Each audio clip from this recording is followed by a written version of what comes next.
আসসালামু আলাইকুম, শুভেচ্ছা সহ আমন্ত্রণ জানাচ্ছি দেশের এবং দেশের বাইরের সকল দর্শক শ্রোতাকে চ্যানেল আই সংবাদে। সংবাদ আয়োজন নিয়ে বার্তাকক্ষে রয়েছি আহমেদ মেহেদি হাসান। সংবাদের শুরুতেই চলুন জেনে নেওয়া যাক ফ্রেশ আটা ময়দা সুজি সংবাদ শিরোনাম। ইউজিসির মধ্যস্থতায় ড্যাফোডিল ইউনিভার্সিটির জিম্মি 17 শিক্ষার্থী মুক্ত। সংঘর্ষের জেরে 2 বিশ্ববিদ্যালয়ের ক্লাস পরীক্ষা সহ সব কার্যক্রম বন্ধ। জুলাই সনদ বাস্তবায়নের রূপরেখা সরকারের কাছে জমা মঙ্গলবার। বিকেলে প্রধান উপদেষ্টার সঙ্গে ঐকমত্য কমিশনের সাক্ষাৎ। জাতীয় নির্বাচনে শরিক দলসহ বৃহত্তর জোটের কথা ভাবছে বিএনপি। প্রতিটি আসনে একাধিক প্রার্থীর সঙ্গে চলছে আলোচনা। মেট্রো রেলের বিয়ারিং প্যাড খুলে পড়ার কারণ নকশার ত্রুটি মনে করেন বিশেষজ্ঞরা। স্থায়ী সমাধানে উন্নত পড বিয়ারিং ব্যবহারের পরামর্শ। এবং 6 মহাদেশে প্রায় 2 কোটি বাংলা ভাষাভাষী প্রবাসীদের জন্য চ্যানেল আইয়ের নতুন উদ্যোগ প্রবাস সংবাদ। প্রবাসীদের সুখ দুঃখ, অর্জন ও আকাঙ্ক্ষা তুলে ধরার প্রত্যয়।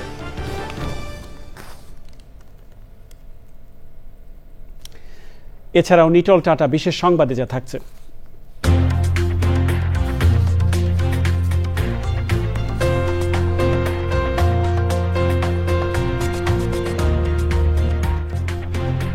অস্ট্রেলিয়ার কুইন্সল্যান্ড উপকূলের কাছে ম্যাগনেটিক আইল্যান্ডের স্বচ্ছ সমুদ্র কাদায় ঘোলা হওয়ার খবর। ভূমিকম্প সহনীয় মোস্ট ডিউরেবল দেশের প্রথম থার্মেক্স রড সালাম স্টিল। সালাম স্টিল বোঝে ডিউরেবিলিটি। সালাম স্টিল, মোস্ট ডিউরেবল স্টিল। সংবাদ শিরোনামগুলো জানাচ্ছিলাম। প্রিয় দর্শক, এখনকার সংবাদ আয়োজন একই সঙ্গে চ্যানেলের ইউটিউব চ্যানেলে এবং চ্যানেলের ওটিটি প্ল্যাটফর্ম আই স্ক্রিনে লাইভ স্ট্রিমিং হচ্ছে। যাওয়া যাক বিস্তারিত সংবাদে। সাভারে ড্যাফোডিল ইউনিভার্সিটি ও সিটি ইউনিভার্সিটির শিক্ষার্থীদের মধ্যে সংঘর্ষের ঘটনায় 2 বিশ্ববিদ্যালয়ের ক্লাস এবং পরীক্ষা সহ সব কার্যক্রম বন্ধ রয়েছে। ইউজিসির মধ্যস্থতায় ড্যাফোডিল ইউনিভার্সিটির জিম্মি 9 ছাত্রকে মুক্ত করা হয়েছে। তাদের উত্তরা আধুনিক হাসপাতালে নেওয়া হয়েছে। এই বিষয়ে জানতে আমরা এখন সরাসরি যাচ্ছি সহকর্মী রিয়াজ ইসলামের কাছে। তিনি রয়েছেন ড্যাফোডিল বিশ্ববিদ্যালয় ক্যাম্পাসে। রিয়াজ, আপনি রয়েছেন ড্যাফোডিল ইউনিভার্সিটি প্রাঙ্গণে। 2 বিশ্ববিদ্যালয়ে যে শিক্ষার্থীদের সংঘর্ষের ঘটনা ঘটেছে সে সম্পর্কে সর্বশেষ কি আপডেট রয়েছে আপনার কাছে?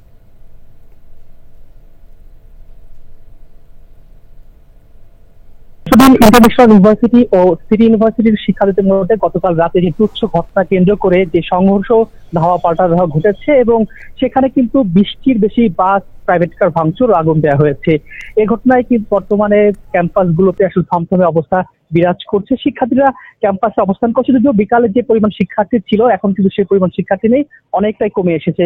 যদিও সিটি ইউনিভার্সিটিতে সকালকে আসলে কাউকে প্রবেশ করতে দেওয়া হচ্ছে না এবং তাদের গেট তালাবদ্ধ করে রাখা হয়েছে। তবে বিকেলে ইউজিসির মধ্যস্থতায় ড্যাফোডিল ইউনিভার্সিটির প্রায় 12 জন শিক্ষার্থীকে আসলে ছেড়ে দিয়েছে সিটি ইউনিভার্সিটি এবং তাদের আসলে শারীরিকভাবে নির্যাতন করা হয়েছে, যার কারণে তাদের উত্তরা আধুনিক মেডিকেল হাসপাতাল ও এনাম মেডিকেল হাসপাতালে ভর্তি করা হয়েছে। এছাড়া বাকি যারা আছে কয়েকজন আছে এখনো নিখোঁজ রয়েছে বলে আমাদের জানিয়েছেন কয়েকজনের স্বজন।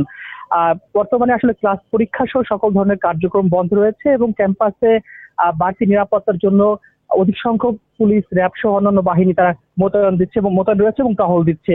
এছাড়া আমি কথা বলেছিলাম ড্যাফোডিল ইউনিভার্সিটির শিক্ষকদের সাথে। তারা আসলে যেটি জানিয়েছে, যেসব শিক্ষার্থী আসলে সিটি ইউনিভার্সিটি জিম্মি করে রেখেছিলেন সেসব শিক্ষার্থীদের কাছে আসলে জোরপূর্বক ভাবে বক্তব্য নেওয়া হয়েছে বলে এমনটি অভিযোগ করেছেন। অন্যদিকে সিটি ইউনিভার্সিটি আসলে জানিয়েছে তাদের গতকালকের সংঘর্ষে প্রায় কয়েক কোটি টাকার ক্ষয়ক্ষতি হয়েছে। বর্তমানে আসলে ক্যাম্পাস থমথমে অবস্থা বিরাজ করছে, যাতে অপ্রীতিকর কোনো ঘটনা ঘটে সেক্ষেত্রে সব পক্ষই আসলে সহাবস্থান রয়েছে। মেহেদি। রিয়াজ, আপনাকে ধন্যবাদ। বিএনপির স্থায়ী কমিটির সদস্য সালাউদ্দিন আহমদ জানিয়েছেন, জাতীয় নির্বাচন সামনে রেখে প্রতিটি আসনে একাধিক প্রার্থীর সঙ্গে তারা কথা বলছেন। তাদের মূল লক্ষ্য ঐক্য। যুবদলের প্রতিষ্ঠা বার্ষিকীর কর্মসূচিতে তিনি বলেছেন, শরিক দলসহ বৃহত্তর জোটের কথা ভাবছে বিএনপি। কেউ যেন বিভেদের কথা না বলে সেই আহ্বান জানিয়েছেন তিনি। রাহুল রায় রিপোর্ট। নানা আয়োজনে উদযাপন করা হচ্ছে বিএনপির অন্যতম সহযোগী সংগঠন জাতীয়তাবাদী যুবদলের ৪৭তম প্রতিষ্ঠা বার্ষিকী। সকাল থেকে বিএনপির প্রতিষ্ঠাতা ও শহীদ রাষ্ট্রপতি জিয়াউর রহমানের সমাধিস্থলে আসতে থাকেন যুবদলের নেতাকর্মীরা। পরে দলের কেন্দ্রীয় নেতাদের সঙ্গে নিয়ে শ্রদ্ধা জানান বিএনপির স্থায়ী কমিটির সদস্য সালাউদ্দিন আহমেদ। আশা করি ইনশাআল্লাহ এই দেশ একটি তারুণ্য নির্ভর বাংলাদেশ হবে, যুবকদের কর্মসংস্থান নির্ভর বাংলাদেশ হবে, যুবকদের এবং তারুণ্যের চিন্তা চেতনা নির্ভর, প্রযুক্তি নির্ভর, মেধা নির্ভর বাংলাদেশ নির্মাণ হবে। এই তরুণদেরকে, যুবকদেরকে, তাদের ভাবনাকে, রাজনৈতিক ভাবনাকে, চিন্তা চেতনাকে আমরা আত্মস্থ করেই এই জাতি আমরা এগিয়ে যাব।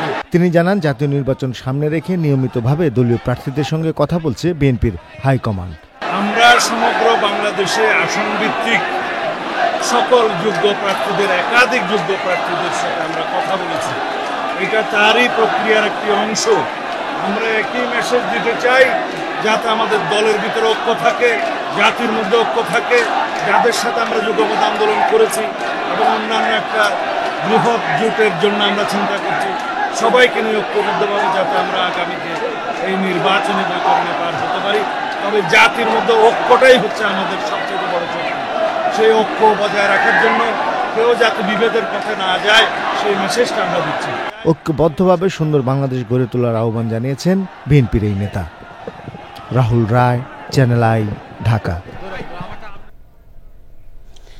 জামায়াতে ইসলামের আমির ডাক্তার শফিকুর রহমান বলেছেন, জামায়াতে ইসলামী ক্ষমতায় গেলে নারীদের কর্মঘণ্টা কমিয়ে দেওয়া হবে। নিউ ইয়র্কে কোয়ালিশন অব আমেরিকান আয়োজিত নাগরিক সংবর্ধনা অনুষ্ঠানে তিনি বলেন, যুদ্ধের মতো জায়গায় যখন নারীরা অংশগ্রহণ করতে পারেন, তাহলে সমাজের কোন জায়গাটা রয়েছে যেখানে তারা অংশ নিতে পারবেন না। জামায়াতের আমির আরও বলছেন, সমাজে নারীদের দুটি বিষয় নিশ্চিত করতে হবে, একটি নিরাপত্তা, আরেকটি সম্মান। জামাত সুযোগ পেলে আরেকটি বাড়তি সুযোগ দেবে, আর সেটি হলো ইনসাফ। সংখ্যালঘুদের অধিকার নিশ্চিত করা হবে বলেও প্রবাসীদের জানান জামায়াতের আমির।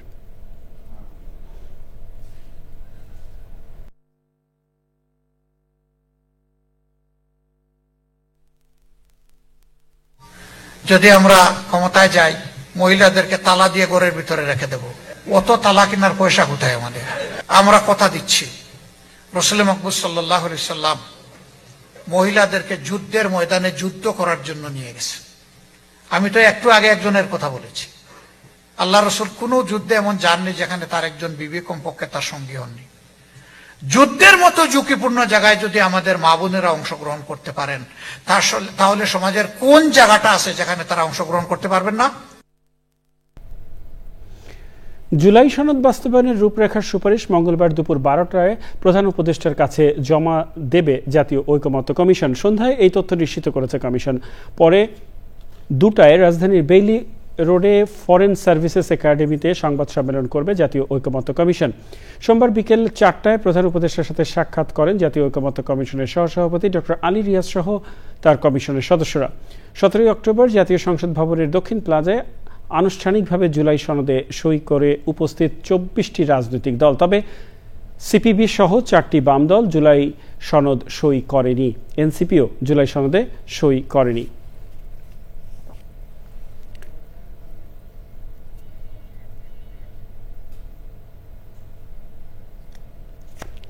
রাজধানীর ফার্মগেটে মেট্রো রেলের বিয়ারিং প্যাড পড়ে নিহত আবুল কালামের জানাজায়ের নামাজ তার গ্রামের বাড়ি শরীয়তপুরের পূর্ব পেরাগাছা ইসলামিয়া দাখিল মাদ্রাসা পাঠে হয়েছে। পরে নড়িয়া কেন্দ্রীয় কবরস্থানে বাবা মার কবরের পাশে তাকে দাফন করা হয়।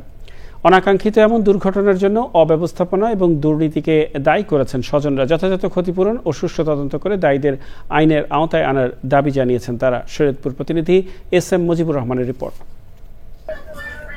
ফার্মগেইটে মেট্রো রেলের বিয়ারিং প্যাড দুর্ঘটনায় নিহত আবুল কালাম স্ত্রী সন্তান নিয়ে নারায়ণগঞ্জের পাঠানটুলি এলাকায় বসবাস করতেন। 4 ভাই ও 6 বোনের মধ্যে অষ্টম আবুল কালামের মৃত্যু মেনে নিতে পারছে না পরিবারের সদস্যরা। 4 ভাই 6 বোনের ভিতরে উনি ছিলেন শিক্ষিত এবং পরিবারকে দেখাশোনা করার মতন একজন যোগ্য ব্যক্তি। দুটো বাচ্চা ভাই বাচ্চা আছে, এক ভবিষ্যৎ, তার ফ্যামিলির ভবিষ্যৎ আমাকে সবারই সরকার দেখে কেমনি জীবনযাপন করে আমি বাঁচতে পারবো, এটি আমাদের দাবি। আবুল কালামের 4 বছরের ছেলে আব্দুল্লাহ আবরার ও 3 বছরের মেয়ে পারিসা মারিয়াম সুরা এখনো প্রিয় বাবার বাড়ি ফেরার অপেক্ষায়। সারাক্ষণ বাবার সাথে থাকছে, ড্যাডি তুমি কখন আসবে? বাবা আমি রুটি সস খাবো। ঢাকায় গেলে ওই পরিবারের জন্য পারিবারিক আর্থিক অবস্থা বিবেচনা করে খুব ভালো একটা অ্যামাউন্ট সরকারের পক্ষ থেকে এই পরিবারকে সহযোগিতা করা হবে। মেট্রো রেল বিয়ারিং প্যাড পড়ে দুর্ঘটনার সুষ্ঠু তদন্ত দাবি করেছেন আবুল কালামের স্বজনরা। S M Mujibur Rahman, channel I, Shariatpur. Metro রেলের পিলার এবং ভায়াডাক্টের সংযোগস্থলে বসানো বিয়ারিং প্যাড খুলে পড়ার কারণকে নকশাগত ত্রুটি বলে মনে করছেন বিশেষজ্ঞরা। যোগাযোগ বিশেষজ্ঞ এবং বুয়েটের পুরকৌশল বিভাগের অধ্যাপক ডক্টর মোহাম্মদ হাদিউজ্জামান বলেছেন, দুর্ঘটনার কারণ অনুসন্ধানে স্বাধীন নিরাপত্তা অডিট করা প্রয়োজন। স্থায়ী সমাধানের জন্য ভায়াডাক্টের কার্ভগুলোকে উন্নত প্রযুক্তি পড বিয়ারিং ব্যবহারের পরামর্শ দিয়েছেন তিনি। শহীদুল্লাহ রাজুর রিপোর্ট।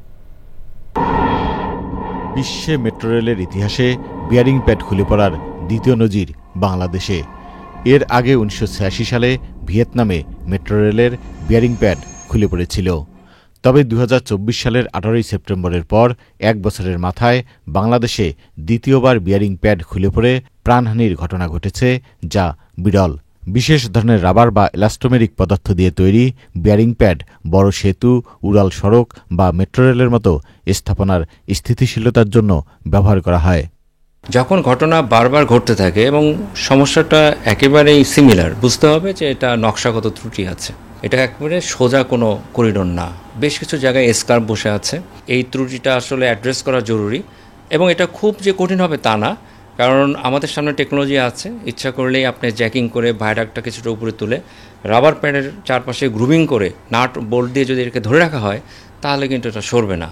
রক্ষণাবেক্ষণ ও নিয়মিত তদারকির পাশাপাশি পিলার ও ভায়াডাক্টের সংযোগস্থলে বিয়ারিং প্যাড আটকে রাখার ব্যবস্থা করার পরামর্শ দিয়েছেন বুয়েটের প্রকৌশল বিভাগের অধ্যাপক ডক্টর মোহাম্মদ হাদিউজ্জামান। নিশ্চয়ই মনে আছে 2020 সালে কিছু রাবার প্যাড বুয়েটে টেস্ট করার পর এটা কিন্তু বাতিল করা হয়েছিল। এই জায়গায় আসলে আমি মনে করি আমাদের একটা দুর্বলতা হয়ে গেছে।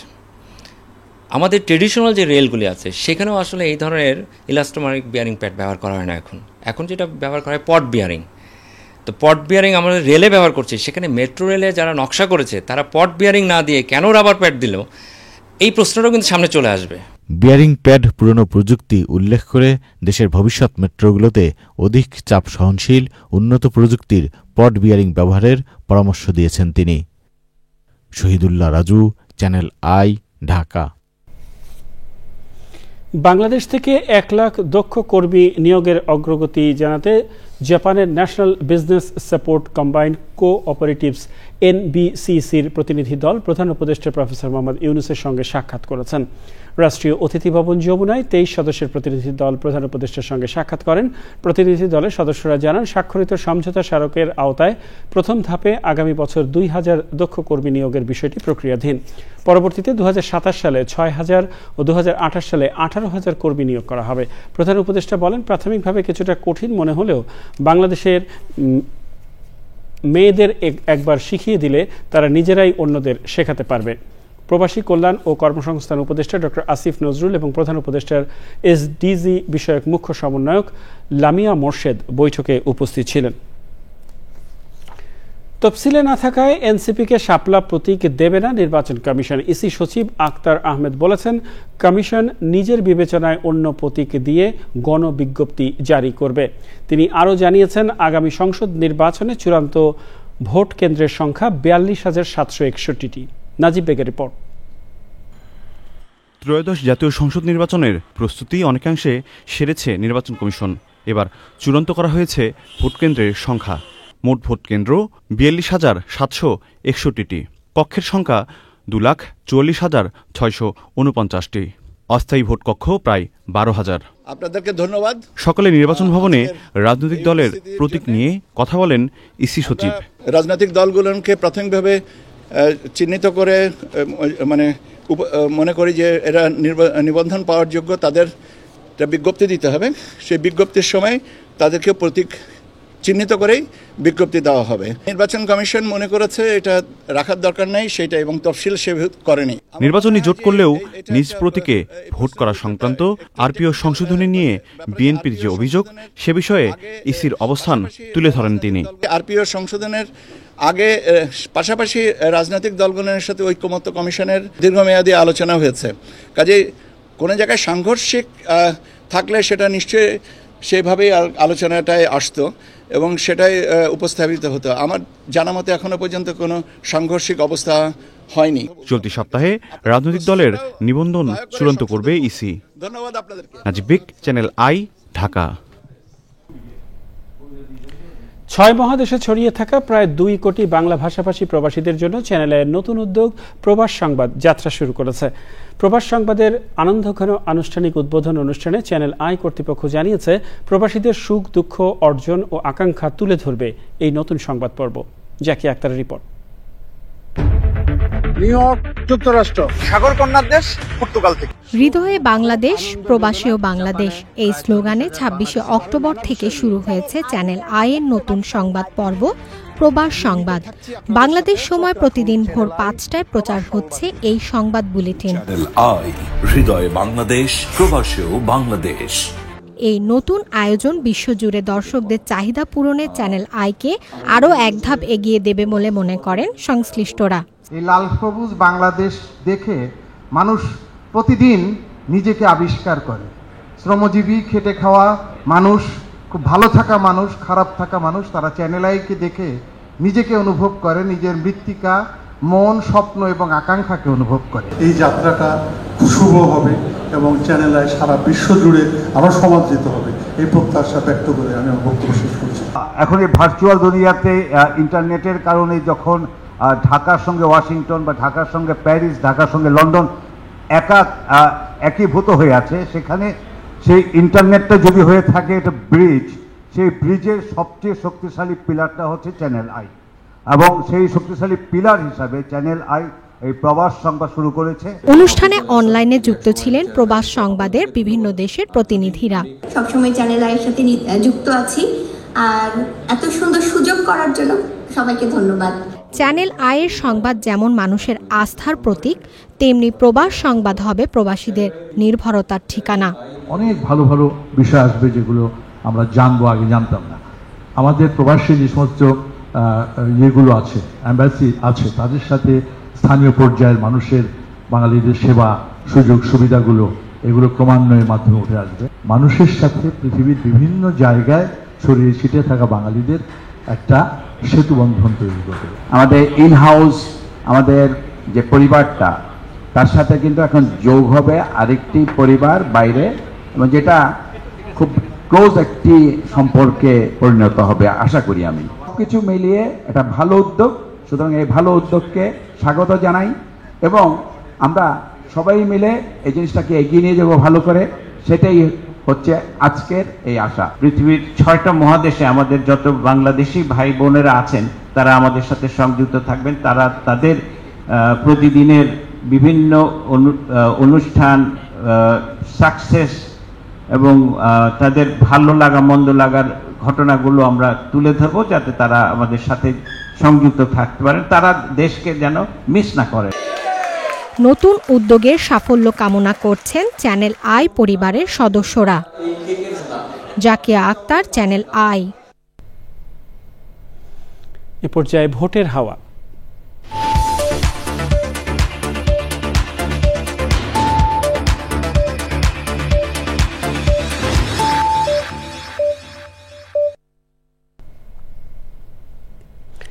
আসন্ন জাতীয় সংসদ নির্বাচনকে ঘিরে সারা দেশে বইছে নির্বাচনী হাওয়া। দীর্ঘদিন পর অবাধ, সুষ্ঠু একটি নির্বাচনের প্রত্যাশায় সবখানেই চলছে আলোচনা। দেশের নানা বয়সী, নানা পেশার মানুষ কি ভাবছেন নির্বাচন নিয়ে, আজ জানবো কি চাইছেন পটুয়াখালীর ভোটাররা। আমরা চাই সৎ, নির্ভীক, যারা জনগণের কাজ করে, জনগণের পাশে থাকে, এই ধরনের প্রার্থী আমরা বাছাই করে নিতে চাই। আমরা সুন্দরভাবে চলতে পারি, সুন্দরভাবে খাইতে পারি, সুন্দরভাবে আমরা পরিবেশ দেখতে পারি, এরকম আমরা সুন্দর দেশ দেখতে চাই। আমি ভোট দিতে চাই যে ধর্মীয় অনুশাসন মানে এমন কাউকে ভোট দিতে চাই যে সৎভাবে উপার্জন করে, ধর্মীয় অনুশাসন মেনে চলে, দেশটা যাকে দিয়ে ভালো পরিচালনা হবে আর কি, এরকম কাউকে চাই আমি। বাংলাদেশ কেমন আবার নতুন করিয়া নাম নতুন হয়েছে, জায়গা তো আর নতুন হয় নাই, আবার মানুষজন হাও তো নতুন হয় নাই, হাও তো এই দেশি মানুষই আছে। দেশ যেন ভালো চলে, রাস্তাঘাটের জন্য হয়, এই যে আর কি। নতুন ভোটার হিসেবে আমি এবছর নতুন ভোটার হয়েছি, ইনশাল্লাহ আমি চাই যে মানে সুন্দরভাবে একটা ভোট দেওয়ার জন্য, এটাই আমি সকলে যাতে, আমি নতুন তাই বলে মানে পুরান যারা ছিল তারাও যে সুন্দরভাবে ভোট দিতে পারে, এটাই আমি চাই। আমরা চাই অন্তর্বর্তী সরকারের অধীনে সামনে একটা সুস্থ নিরপেক্ষ নির্বাচন হয় এবং এই নির্বাচনে তারুণ্যের আমরা প্রথম ভোট যেন আমাদের পছন্দের প্রার্থীকে এবং আমাদের যারা আমাদের জন্য এবং আমাদের দেশের জন্য যারা কাজ করে, যারা বাংলাদেশপন্থী এবং বাংলাদেশের জন্য কাজ করবে, আমরা তাদেরকেই অবশ্যই নির্বাচিত করব। ভালো প্রার্থী চাই, একজন যোগ্য, যে যেন দেশের জন্য কাজ করতে পারে, দেশের জন্য জনগণের জন্য কাজ করতে পারে। নিরপেক্ষ সরকার ভালোটা চাই। আগে যা ছিল তার জন্য আরো ভালো থাকে। স্মার্ট বাংলাদেশ তো হয়েছে আগে থেকেই, এখন যা আরো যেন ভালো হয়, ভালো উন্নত হয়, ভালো সরকার হয়, আমাকে জনগণের জন্য কাজ করে, যেন পাশে থাকে।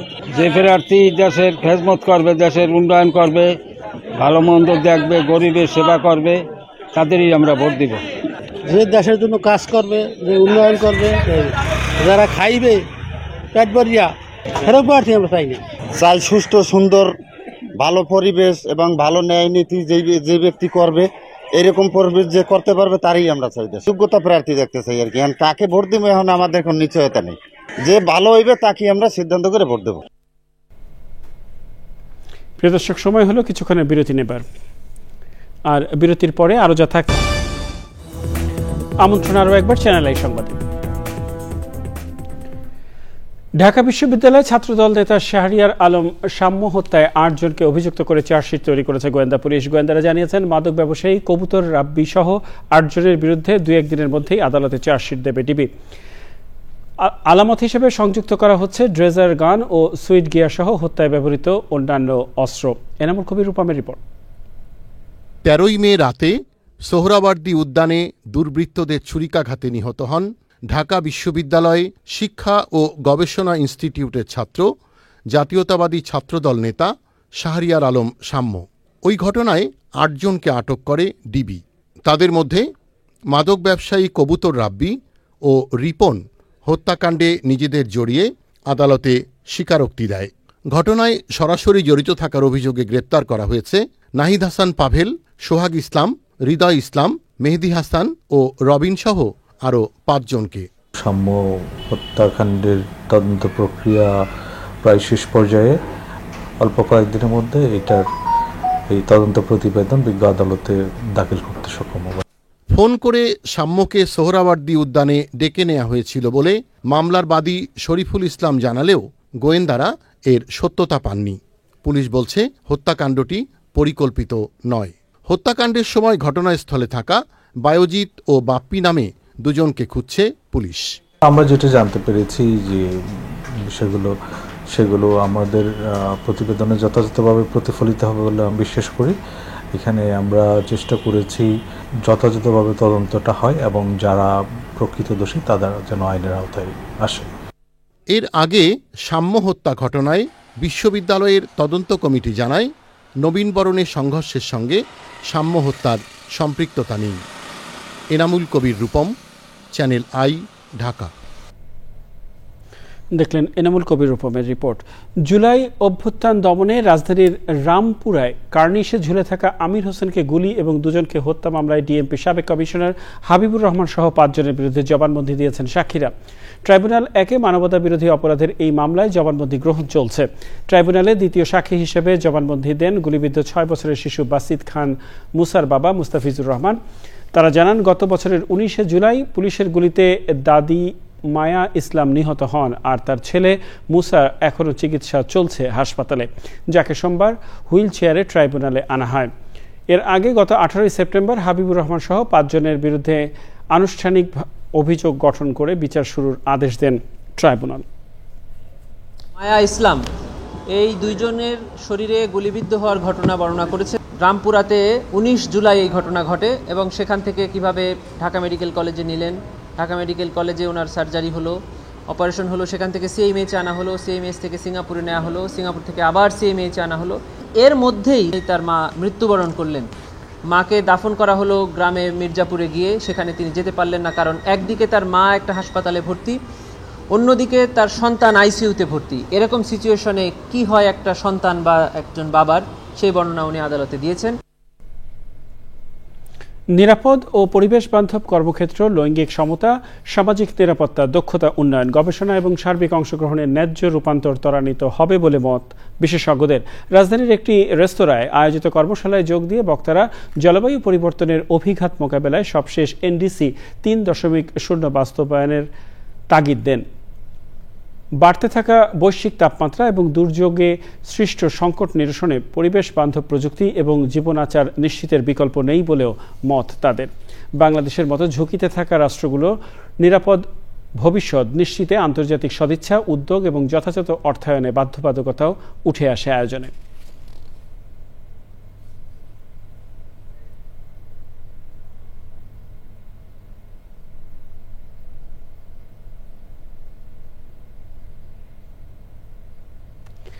যুক্তরাষ্ট্রের প্রেসিডেন্ট ডোনাল্ড ট্রাম্প সোমবার এশিয়া সফরের দ্বিতীয় ধাপে জাপানে পৌঁছেছেন। সন্ধ্যায় জাপানের সম্রাট নারিহিতোর সঙ্গে সাক্ষাৎ করবেন তিনি। মঙ্গলবার জাপানের নতুন প্রধানমন্ত্রী সানায়ে তাকাইচির সঙ্গে বৈঠক করবেন। তাকাইচির সঙ্গে বৈঠকের আগে ট্রাম্প স্পষ্ট করেছেন যে জাপান যুক্তরাষ্ট্র জোটকে আরও শক্তিশালী করাই তার সরকারের পররাষ্ট্র ও নিরাপত্তা নীতির শীর্ষ অগ্রাধিকার পাবে। ট্রাম্পের এশিয়া সফরের মূল আকর্ষণ দক্ষিণ কোরিয়া সফর। সেখানেই তিনি চীনের প্রেসিডেন্ট শি জিনপিং এর সঙ্গে বৈঠক করবেন। বিশ্বের দুই বৃহত্তম অর্থনীতির মধ্যে চলমান বাণিজ্য যুদ্ধের অবসান ঘটানোই এই সফরের মূল লক্ষ্য। দ্বিতীয় মেয়াদে ক্ষমতায় ফেরার পর এটি হবে দুজনের প্রথম সাক্ষাৎ। ট্রাম্প ইঙ্গিত দিয়েছেন তিনি সফরকালে উত্তর কোরিয়ার নেতা কিম জং উনের সঙ্গেও দেখা করতে পারেন। সফরের প্রথম অংশে মালয়েশিয়ার ট্রাম্প কম্বোডিয়া ও থাইল্যান্ডের মধ্যে যুদ্ধবিরতি চুক্তিতে সইসহ একাধিক চুক্তি স্বাক্ষর করেছেন। এ পর্যায়ে আইস্ক্রিন সাংস্কৃতিক সংবাদ।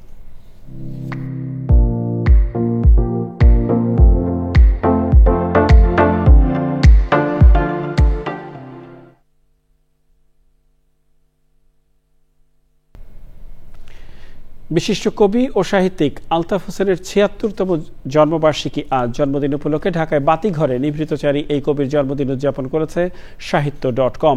কবিকে শুভেচ্ছা জানিয়ে তাঁর সৃষ্টিকর্ম নিয়ে আলোচনা করেন দেশের সাহিত্য অঙ্গনের বিশিষ্টজনেরা। লাইলা নওশিনের রিপোর্ট। সজল ভৈরবী কিংবা লাজুক অক্টোপাস খ্যাত ভিন্নধর্মী কবি আলতাফ হোসেন ১৯৪৯ সালের ২৭ অক্টোবর জন্ম নেয়া এই নিভৃতচারী কবির ৭৬তম জন্মবার্ষিকীতে রাজধানীর বাতিঘরে মিলন মেলা। জন্মদিনে তাকে শুভেচ্ছা জানান দেশের সাহিত্য অঙ্গনের বিশিষ্টজনেরা। আমি বলবো যে বিরল একজন কবি যিনি কোনো কিছুই চান না, কোনো কিছু রিকগনিশনটা তার এসছে অনেক পরে। একটা ব্যাপার আছে আর কি, এবং সেটা কবিতা পড়তে গিয়ে মনে হয়েছে যে অন্যদের থেকে আলাদা। আলতাফ ভাই অনেক উদযাপিত হওয়ার মতো কবি ছিলেন, হননি তিনি, এটা আমাদের দুর্ভাগ্য। উনি যতই নিবৃত্তচারী থাকুন না কেন, কবিতার যারা গুণবিচারী পাঠক তারা কিন্তু তাকে চেনেন।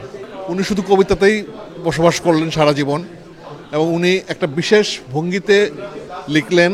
আলাওল সাহিত্য ও বাংলা একাডেমি পুরস্কার সহ বেশ কিছু সম্মাননা পাওয়া কবি আলতাফ হোসেন কবিতা ও শিল্পের সঙ্গেই বাকি জীবন কাটানোর প্রত্যয় ব্যক্ত করেন। লিখতে এবং পড়তে এবং জানতে ভালো লাগে, ভালো লাগছে, খুব ভালো লাগছে। বন্ধুরা এবং আশেপাশে যারা আছেন ভালো লাগছে।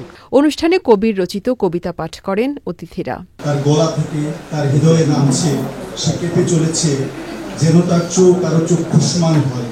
লাইলা নওশিন, চ্যানেল আই, ঢাকা। নিটল টাটা বিশেষ সংবাদ।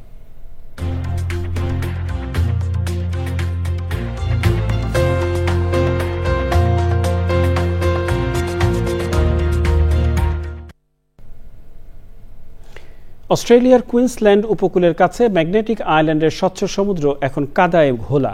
ম্যাগনেটিক আইল্যান্ডের উপকূলে ড্রেজিং করা কাদা সমুদ্রে ফেলার ফলে প্রবাল প্রাচীরে ক্ষতি হচ্ছে বলে আশঙ্কা করছেন স্থানীয়রা। স্যাটেলাইট চিত্রে দেখা গেছে ড্রেজিংয়ের পলি ছড়িয়ে পড়ছে ম্যাগনেটিক আইল্যান্ডের উপকূলে। সমুদ্র বিজ্ঞানীরা বলছেন এই কাদা পানির গুণমান নষ্ট করছে এবং প্রবালের ওপর চাপ বাড়াচ্ছে। স্থানীয়রা চান কাদা দূরের গভীর সমুদ্রে ফেলা হোক।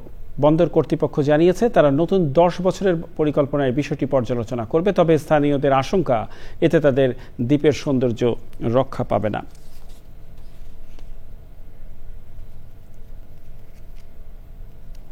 কৃষি সংবাদ।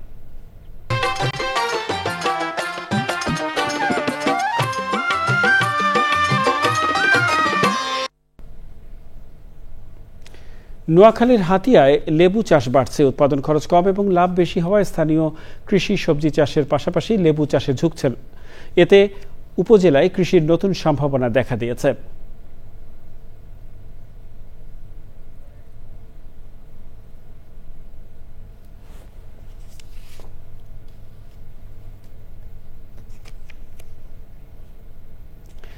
দেখবেন প্রকৃতি সংবাদ।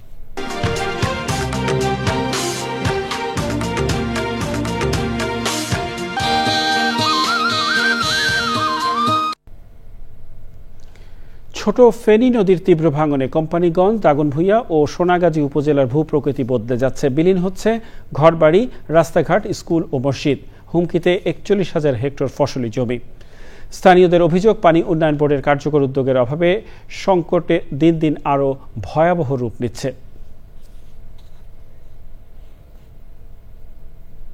পূবালী ব্যাংক বাণিজ্য সংবাদ।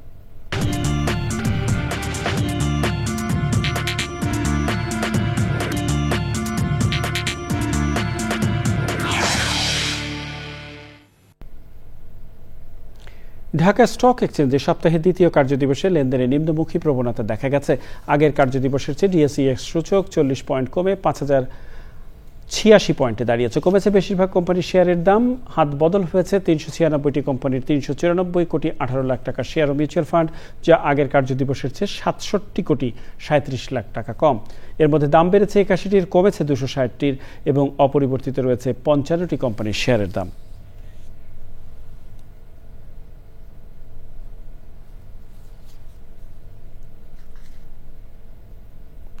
প্রিয় দর্শক, সময় হলে আবারও কিছুক্ষণের বিরতি নেবার, আর বিরতির পরে আরো জানিয়ে ফিরছি। আমন্ত্রণ আরো একবার চ্যানেল আই সংবাদে।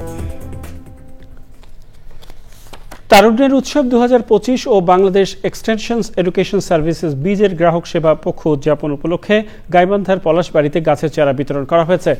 পারিবারিক পুষ্টি চাহিদা পূরণে হরিণমানি গ্রামে ১৫০ জন উপকারভোগীকে ফলদ গাছের চারা দেয়া হয়। বীজের পলাশবাড়ি উপজেলা শাখার সিনিয়র ম্যানেজার সোহেল রানার সভাপতিত্বে অনুষ্ঠানের প্রধান অতিথি ছিলেন সংস্থার senior zonal manager Asadul Islam Asad.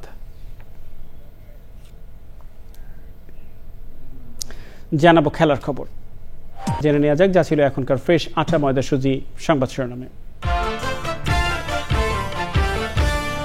ইউসিজির মধ্যস্থতায় daffodil ইউনিভার্সিটির জিম্মি ১৭ শিক্ষার্থী মুক্ত। সংঘর্ষের জেরে ২ বিশ্ববিদ্যালয়ে ক্লাস পরীক্ষা সহ সব কার্যক্রম বন্ধ। জুলাই সনদ বাস্তবায়নের রূপরেখা সরকারের কাছে জমা মঙ্গলবার। বিকেলে প্রধান উপদেষ্টার সঙ্গে ঐকমত্য কমিশনের সাক্ষাৎ। জাতীয় নির্বাচনে শরিক দল সহ বৃহত্তর জোটের কথা ভাবছে বিএনপি। প্রতিটি আসনে একাধিক প্রার্থীর সঙ্গে চলছে আলোচনা।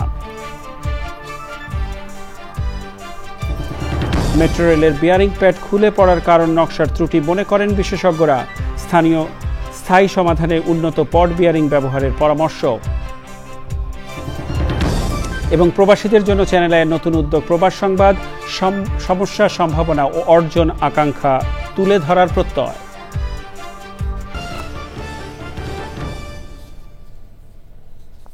এর সাথে শেষ করছি এখনকার সংবাদ আয়োজন। সংবাদে এতক্ষণ আমাদের সাথে থাকার জন্য সংবাদ টিমের সবার পক্ষ থেকে আপনাদের আবারও শুভেচ্ছা।